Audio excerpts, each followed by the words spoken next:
Falling in love happens to us usually before we really know our partner. It happens to us because we're at the mercy of unconscious forces, commonly referred to as chemistry.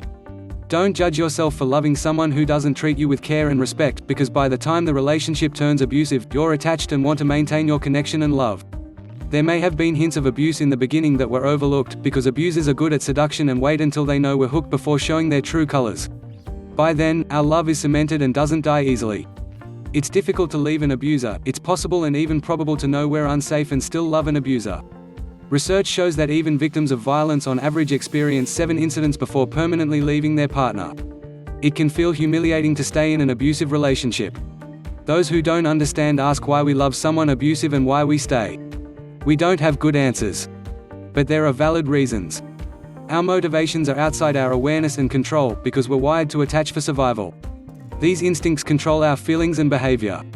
Denial of abuse to survive. If we weren't treated with respect in our family and have low self-esteem, we will tend to deny abuse.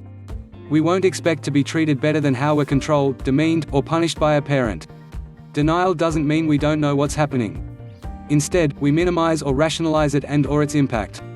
We may not realize it's actually abuse. Research shows we deny for survival to stay attached and procreate for survival of the species. Facts and feelings that would normally undermine love are minimized or twisted so that we overlook them or blame ourselves in order to keep loving. By appeasing our partner and connecting to love, we stop hurting. Love is rekindled and we feel safe again. Projection, idealization, and repetition. Compulsion. When we fall in love, if we haven't worked through trauma from our childhood, we're more susceptible to idealizing our partner when dating. It's likely that we will seek out someone who reminds us of a parent with whom we have unfinished business, not necessarily of our opposite-sex parent. We might be attracted to someone who has aspects of both parents. Our unconscious is trying to mend our past by reliving it in the hopes that we'll master the situation and receive the love we didn't get as a child. This helps us overlook signs that would be predictive of trouble. The cycle of abuse. After an abusive episode, often there's a honeymoon period. This is part of the cycle of abuse. The abuser may seek connection and act romantic, apologetic, or remorseful. Regardless, we're relieved that there's peace for now. We believe promises that it will never happen again, because we want to and because we're wired to attach. The breach of the emotional bond feels worse than the abuse. We yearn to feel connected again. Often the abuser professes to love us.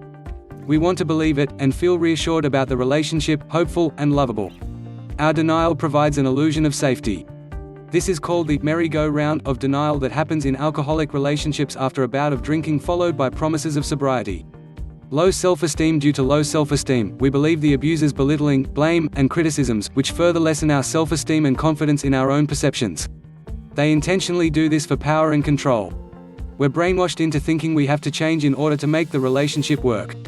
We blame ourselves and try harder to meet the abuser's demands. We may interpret sexual overtures, crumbs of kindness, or just absence of abuse as signs of love or hope that the relationship will improve. Thus, as trust in ourselves declines, our idealization and love for an abuser remain intact. We may even doubt that we could find anything better. Empathy for the abuser. Many of us have empathy for the abuser, but not for ourselves. We are unaware of our needs and would feel ashamed asking for them. This makes us susceptible to manipulation. If an abuser plays the victim, exaggerates guilt, shows remorse, blames us, or talks about a troubled past, they usually have one. Our empathy feeds our denial system by supplying justification, rationalization, and minimization of the pain we endure. Most victims hide the abuse from friends and relatives to protect the abuser, both out of empathy and shame about being abused. Secrecy is a mistake and gives the abuser more power. Positive aspects. Undoubtedly the abuser and the relationship have positive aspects that we enjoy or miss, especially the early romance and good times. We recall or look forward to their recurrence if we stay. We imagine if only he or she would control his or her anger, or agree to get help, or just change one thing, everything would be better. This is our denial. Often abusers are also good providers, offer a social life, or have special talents. Narcissists can be exceedingly interesting and charming. Many spouses claim that they enjoy the narcissist's company and lifestyle despite the abuse. People with a borderline personality can light up your life with excitement when they're in a good mood. Sociopaths can pretend to be whatever you want, for their own purposes. You won't realize what they're up to for some time. Intermittent reinforcement and trauma bonding. When we receive occasional and unpredictable positive and negative intermittent reinforcement, we keep looking for the positive. It keeps us addictively hooked. Partners may be emotionally unavailable or have an avoidant attachment style. They may periodically want closeness. After a wonderful, intimate evening, they pull away, shut down, or are abusive. When we don't hear from the person, we become anxious and keep seeking closeness. We mislabel our pain and longing as love. Especially people with a personality disorder might intentionally do this to manipulate and control us with rejection or withholding. Then they randomly fulfill our needs. We become addicted to seeking a positive response. Over time, periods of withdrawal are longer, but we're trained to stay, walk on eggshells, and wait and hope for connection. This is called trauma bonding, due to repeated cycles of abuse in which the intermittent reinforcement of reward and punishment creates emotional bonds that resist change. It explains why abusive relationships are the most difficult to leave, and we become codependent on the abuser. We may completely lose ourselves trying to please and not displease the abuser. Bits of kindness or closeness feel all the more poignant, like make-up sex, because we've been starved and are relieved to feel loved. This feeds the cycle of abuse.